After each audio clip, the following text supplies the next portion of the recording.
I know, you've just clicked a YouTube video, and for one, you're looking at me going, Simon, why do you have weird stuff painted on your face? Why are you waving at us? And why are you holding a penguin? Well, for the answers to this, you're going to have to watch SmackDown Ups and Downs, where I explain all of this, and then I only realised at the end of that video, oh no, I've got to record another one. So I thought, let's just make it as surreal as possible. So that's right, I'm waving, there's a penguin, I have stuff on my face. Who are you to question me? Oh guys, hello, my name's Simon Miller, I work at WhatCulture, I also do a show called Ups and Downs. You know this because you clicked. Oh, AEW just had Rampage. Let's up those downs.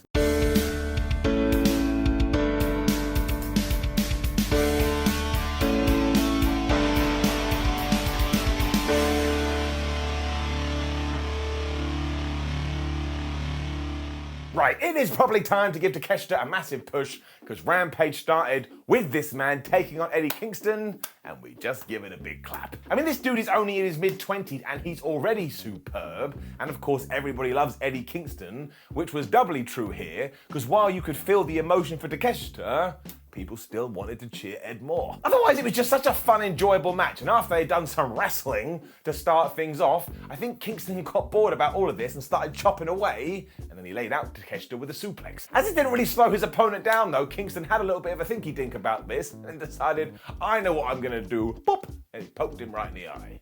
It definitely did not make that sound. It didn't stop Takeshita because he came flying out the corner with this lariat and hit a blue thunder bomb for a near fall, and this is why he has to win one of these matches very, very soon. Because I would have bitten on that as the finish, like, oh my god, he's going to upset Eddie Kingston. But deep down in my tum-tum, you could just tell we're not headed that way yet. They then punched each other in the face for a while, because why not, when Takeshita hit a German suplex on the apron, and I talked to some friends and they confirmed that is the hardest part of the ring, but you don't do this kind of thing to Kingston. So given that they were both on the floor, he then suplexed Takeshita into the mats, and this actually led to a, oh no, they're going to get counted out spot, and they got back in there at 9.8. They were then just trying to break each other's necks, and we had Liger bombs, we had brain busters, we had more suplexes, we had more lariats, and given that this was just the opening match on Rampage, it was a little bit brutal. This also tied into the finish too, because as we were building to the ending, they had just kicked each other's ass so much that Eddie Kingston kind of had to hit his spinning back fist out of nowhere,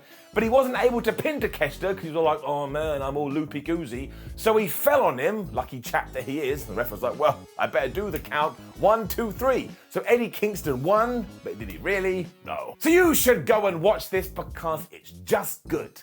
What else do you really need? Up. More teasing for whatever is next with Athena, Chris Statlander and Jade Cargill after this, because we had a video and the good guys were like, man, you're such a coward, Jade. You won't defend your TBS title. When we also had a promotional video for Hook. Now I'm a bit confused about what the plan with Hook is at the moment. I mean, this was more of a reminder, do you remember how great he is? But I kind of feel like we need to pull the trigger on something big.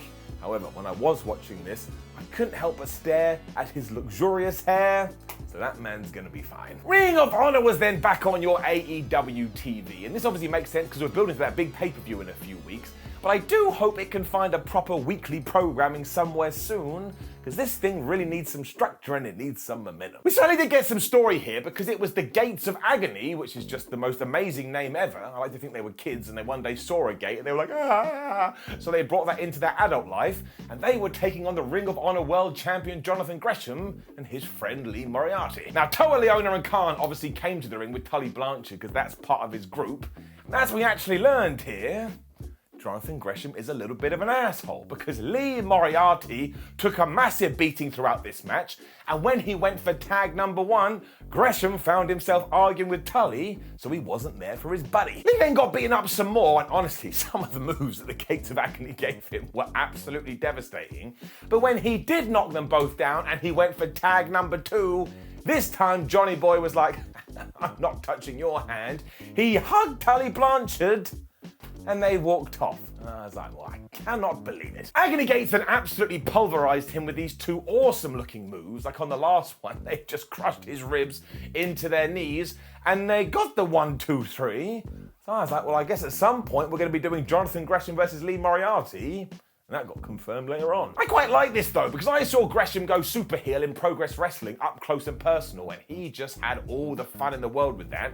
And if he brings in certain elements to this, I tell you, you'll enjoy it. This also does get people talking about the Ring of Honor pay-per-view, which was the idea, and it was a good match.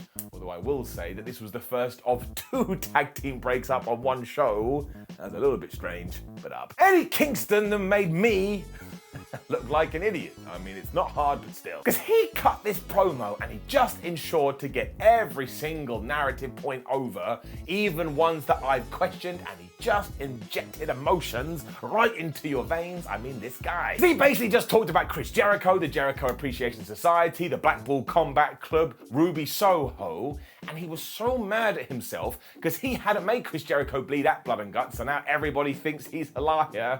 So he challenged Jericho, if you can believe this, to a barbed wire death match with the JAS suspended above the ring in a shark cage. I mean, you just never see it coming, right? The real knockout blow was when he said, and I wrote it down, so forgive me if I got it wrong, it was something like this: "Every drop of blood is a sin that you've committed, Chris, and that last drop of blood before you pass out, that's for my Ruby." So there's a new rule here on Ups and Downs. Never listen to me. I don't know what I'm talking about. Look at my face. I chose to do this. I have serious problems. Honestly, this was so good, especially because it was just shot in a random corridor. Give it up. It was then more building to this Ring of Honor pay-per-view too, because it was Kayla Sparks and Christina Marie taking on Mercedes Martinez, the Ring of Honor Women's Champion, and Serena Deeb. And as we've already hinted at, they broke up. I mean, this couldn't have gone more for 2 minutes and was basically Deeb and Martinez just being like, look, I can defeat both these people by myself, and they tagged them in. And then the other one was like, no, I can do it by myself. So they tagged themselves in. This eventually led to the Serenity Lock and the tap out win, so I suppose Serena Deeb won that battle. But then as they were having their hands raised, Deeb looked at that title and was like, nah, man, I'm better than you, so I'm gonna give you a big clothesline. She did. She then locked Mercedes in the Serenity Lock, and I think Martinez tapped. There's your match. Now, they will absolutely smash it because they're still both underrated workers, but once again, it just suffered a little bit because you want these stories to be happening week in and week out, but I understand why it can't, and again, it was kind of funny to see tag teams just melting down. This was a solid match, and it told a good tale. We then had a really good explanation for the Jonathan Gresham stuff too, because Tony Schiavone was interviewing him, and he was like, look, I got signed to this stupid place, and I've just been sat at home since March, and who's the only person that called me up on the phone? That's right, Tully Blanchard. We also made Jonathan versus Moriarty for next week on Rampage, so once again that's smart because we can continue to build this pay-per-view. That's what we need more of, just a little bit here and a little bit there. Although where the hell you find the time, I just don't know. We got straight into our pre-main event promo after this, and honestly, from this point onwards to the end credits, everything on Rampage was absolutely terrific. Because Tony Nese and Mark Sterling were going off. Orange Cassidy was all like, man, I don't care. When Danhausen walked in and Orange Cassidy's lawyer, and it was just fantastic. It was brilliant. I love these people. It also meant that it was Orange Cassidy versus Tony Nese, and if Orange Cassidy lost, he would have to sign the Get Rid of Swerve Strickland from AEW petition. But thankfully we don't have to worry about that, because he won. This was just back and forth wrestling as we did everything you thought that we would do, but that's what made it so good. So Orange Cassidy was doing his hands in the pockets, he was doing the weak strikes, Tony Nese reminded you, oh yeah, I'm a really good professional wrestler, and anytime Mark Sterling tried to get involved, Danhausen was all like, you shouldn't be doing this. I mean, I've been thinking about this a lot. I'd be happy if this is what professional wrestling was every day. There was also this really cool bit where the piece of fruit went for a DDT, but Nese reversed it into a Northern Light suplex for a close near fall. But he was so mad, he started to get into it with Danhausen again. And it's the facial expressions. Like, Tony Nese is meant to be a serious wrestler, but he understands that being goofy is funny as well. And Danhausen is just the king of all nonsense, which I absolutely love. And I watched this, I felt it deep down in my tum-tum. I was just having a good time. This also allowed Orange to hit the Slumdog Millionaire as well as a Michinoku driver for a very near fall. And then I think he must have taken a page out of Tony Storm's book, because he hit 3 consecutive DDTs. Mark Sterling was then so mad, he got more blatantly involved, and honestly, just bless these guys forever. Because he got up on the apron, and Orange Cassidy gave him his whoa kicks, and at first Mark was like, what are you doing? Why are you wasting my life? And then he had an epiphany. He acted like his leg had broken. He fell down on the apron to cause a distraction. And this is when Tony Nese attacked. It also meant that Tone hit this crazy sit-out tombstone slam thing, and my word, the reaction I made to that, and somehow Orange Cassidy did kick out, and then Mark Sterling was back in the ring. He was going to hit Orange with the petition, which means he was actually going to hit him with a clipboard, which wouldn't hurt anyone, but Danhausen came in to help out. And right, how long have you been watching wrestling? A long time. We've seen the boot to the balls where you kind of go right in between the legs. We've seen a punch to the balls where you do the same thing. Danhausen got the very tip of his hand and he just straight punched Mark Sterling right in the balls. I mean, I'm a child, of course I am, look at me. I'm 8 years old, but I thought this was great. This allowed Cassidy to run in with the orange punch to get the win, so as ever, Goofy Wrestling for Life, GWFL, although this combined everything together because it did have its silly moments, but also it was so well worked and it was so well wrestled. In many ways, this was like better than Carter versus Omega. I'm joking. I only said it for a little bit of a ha-ha, but I will tell you this, I need both of these stars in my life. Getting it up. Which brought us to the end of AEW Rampage, and I get it, if you're not into the Ring of Honor stuff, this was a bit of a hit and miss show, but if you just like good wrestling, well, Rampage rarely misses.